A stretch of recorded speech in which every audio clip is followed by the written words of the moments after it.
Habari zenu na karibuni tena kwenye channel yenu mnayopenda Swahili Natural.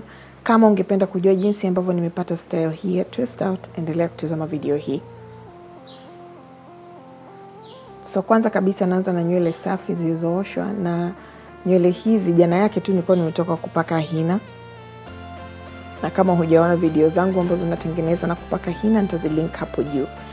Lakini basically nafanya kazi na nywele zangu zikiwa katika mafungu kama kawaida, na kwanza kabisa naanza kupaka leave-in conditioner, lakini pamoja na leave-in conditioner napulizia pia maji kwenye nywele zangu, na maji haya ni ya uvuguvugu kwa sababu natumia gel leo, na maji ya uvuguvugu yanasaidia unapotumia gel kupunguza uwezekano wa kupata unga kwenye nywele kama ambavyo huwa tunaona sometimes wakati tunatumia gel.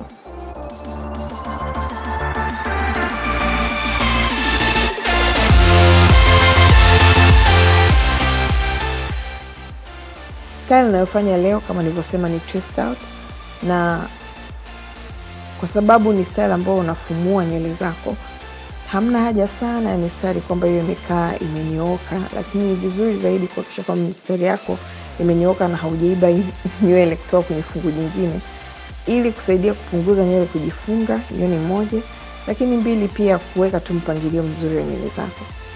So baada ya kupaka leave-in conditioner yangu na kulowesha nywele zangu na maji, nachukua fungu moja la kwanza ambalo ndio tuseme butu langu na kulipaka gel.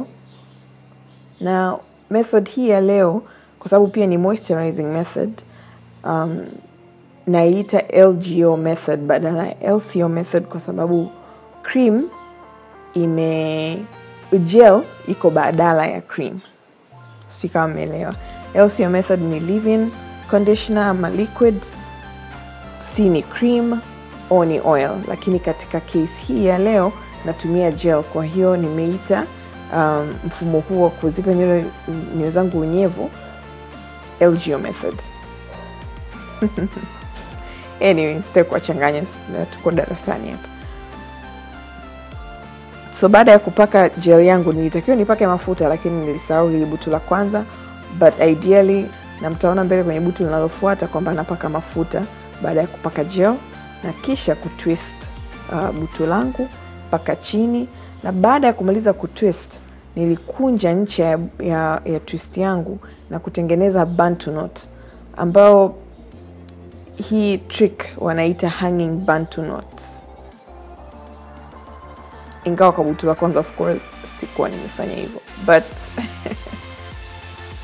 nilirudi na kurekebisha hali hiyo.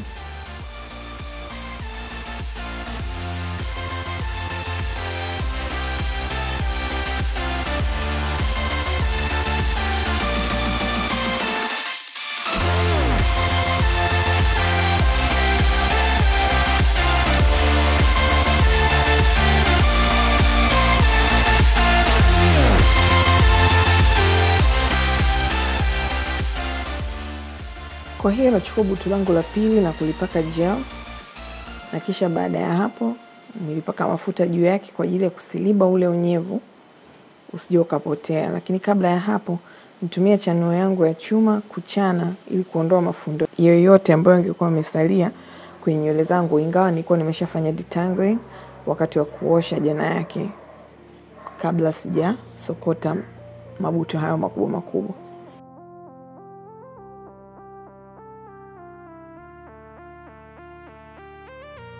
Mafuta haya ni mchanganyiko wa mafuta yatokanayo na mbegu za zabibu pamoja na mafuta ya mlozi.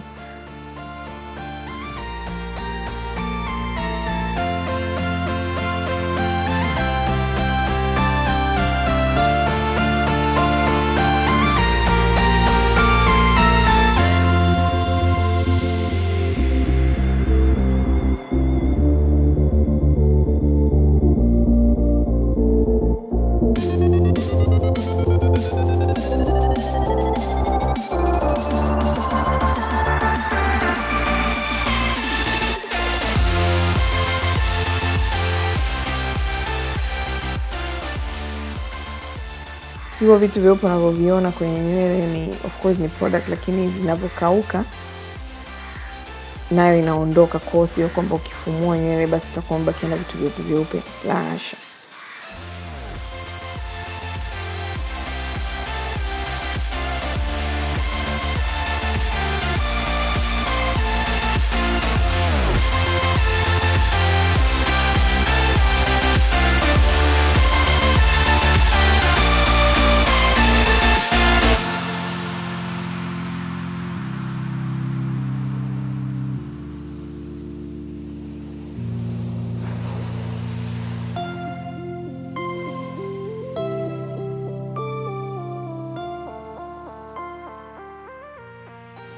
Kwa naendelea kutwist nywele zangu butu moja baada ya jingine na kufunga bantu knot chini, na hii inasaidia tu kwamba ncha zangu nazo ziwe curled kwa juu, zisiwe tu zimening'inia bila mpangilio yani.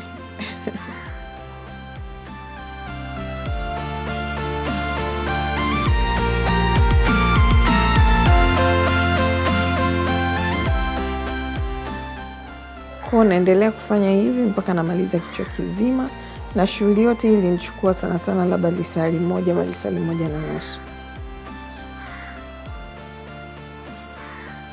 Kitu cha kunote ni kwamba style hii ni tofauti na loose twist. Kwa unapotaka kufanya twist out, unataka kufanya twist zako ziwe tight, yani uzikaze. Kumbukeni loose twist ni kwamba unakaza chini, unalegeza katikati, unakaza tena mwishoni kwenye ncha.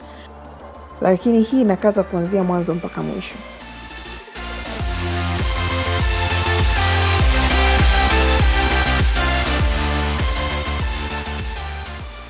Nadhani wenyewe mnaona jinsi ambavyo inakuwa rahisi kuchana nywele pale nywele zako zinapokuwa na unyevu. Watu wengi hulalamika kwamba nywele zao zinakatika, lakini ni kwa sababu tunapenda kuchana nywele zikiwa kavu.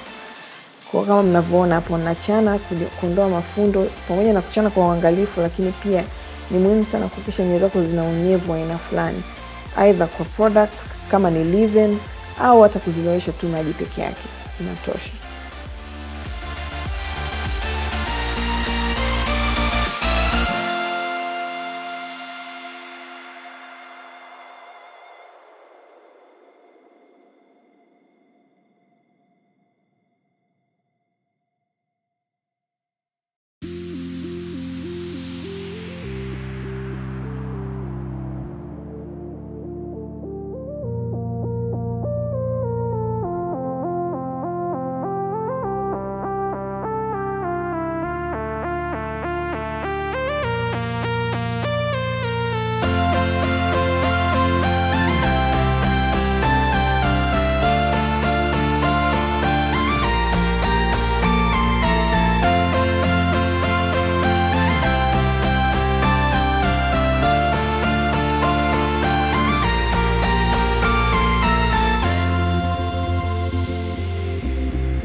Kwa hiyo nimemaliza twist yangu ya mwisho, na hakikisha kwamba zote zina bantu knots mwishoni, na niliacha nywele zangu zikauke. Kuanzia hapo ilikuwa ni muda wa kama saa 5 hivi asubuhi mpaka kesho yake, ambapo zilikuwa tayari kwa kufumua kwa ajili ya kutengeneza style yetu ya twist out.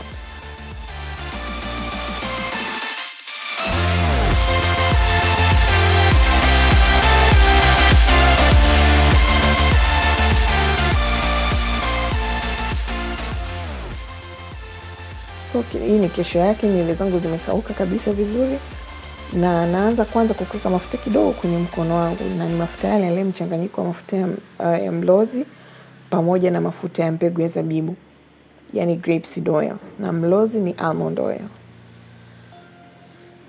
Naweka kidogo tu kiganjani na kusugua na kupaka tu juu kwenye twist zangu, na hii inasaidia kwamba nywele yani usipate malaika kwenye twist out yako. Inapunguza rather uwezekano wa kupata malaika, kwa sababu huwezi kuzuia completely. Na kisha naanza twist moja baada ya nyingine, na ideally mwanzoni rather nilikuwa na twist, yani na untwist mpaka mwisho, alafu ndo naanza kuseparate, kuzichambua yani. lakini safari hii niliuntwist kidogo, nikagundua kwamba bora niwe nachambua kadri ninavyo-untwist ili nisisahau zingine. Na vile unavyochambua inasaidia kujaza nywele zako, kwa sababu unaweza ukaziacha kama zilivyo lakini hazijai, yani zitachukua muda kujaa, kwa sababu of course kama mimi niko Dar es Salaam, hali ya hewa hapa ina unyevu sana kwenye hewa. Kwa hiyo lazima tu zitajaa, lakini hazitokupa zile curls ndogo ndogo ambazo watu wengine huwa wanapendelea. Na kwa madhumuni ya style hii ndio nilizokuwa nazidhamiria.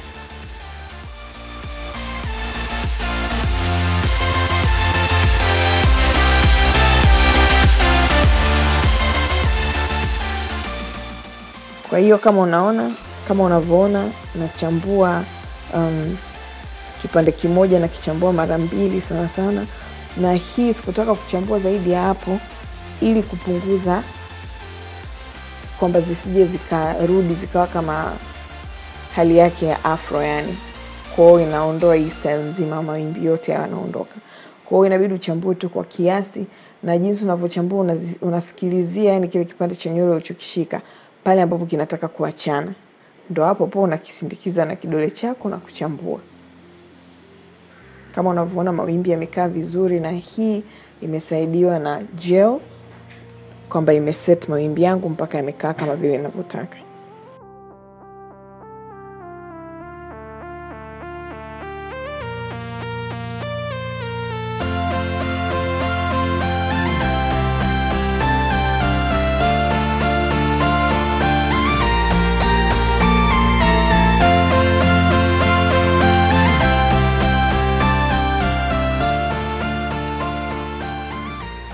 Kweli hii inasaidia sana nywele. Kama mnavyoona watu wengi wananiuliza nywele zako unafanyaje zinakuwa dark hivyo.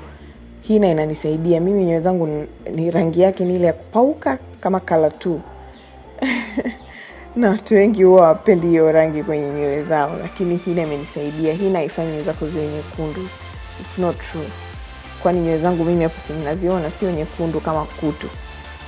No, kuna kuwa na wekundu lakini ni more kama brown fulani hivi dark kama maroon, na hiyo ni mpaka yani mwanga uzipige kwenye engo fulani ndio unaiona. Vinginevyo zinaonekana tu nyeusi.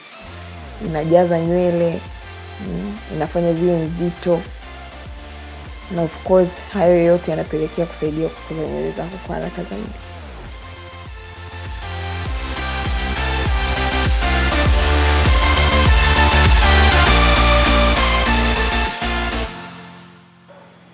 Kwa hiyo nimemaliza kufumua twist zote. Kama unavyoona nywele zimekaa vizuri, zina mawimbi, na naendelea kuzipanga tu kwa kutumia vidole vyangu. Watu wengine hapa huwa wanachukua chanuo na kuchana kidogo chini kwenye mizizi ili kunyanyua mizizi ili nywele zionekane zina volume zaidi, lakini mimi naona sihitaji. Kwanza kichwa changu ni kikubwa. Hiyo volume inatosha, na hata hivyo kwa sababu ya unyevu kwenye hali ya hewa zitazidi tu kujaa zenyewe kadri muda unavyozidi kwenda. Kama hujaona jinsi ambavyo natunza style hii, angalia kwenye Instagram profile yangu kwenye highlights ambazo zina kichwa cha TWISTOUT. Utaona jinsi ambavyo nahudumia style hii. Lakini hapa kuna nywele za nyuma ambazo zinakuwa ndefu kuliko za mbele. Kwa hiyo ili kufupisha na style ikae vizuri, na puliza maji kwenye mizizi, kwenye mzizi wa hiyo sehemu tu ya hiyo nywele, ambapo matokeo yake mzizi una shrink, kwa hiyo zinarudi zinakuwa fupi ili style ikae vizuri zaidi. Zaidi ya hapo, I hope umeenjoy video hii. Tuendelee kuwasiliana on Instagram na pia kwenye comment section. Sorry kwa kuchelewa kujibu comments, itabidi tu mnisamehe na mnivumilie, nitazijibu tu with time. Asante, and until next time.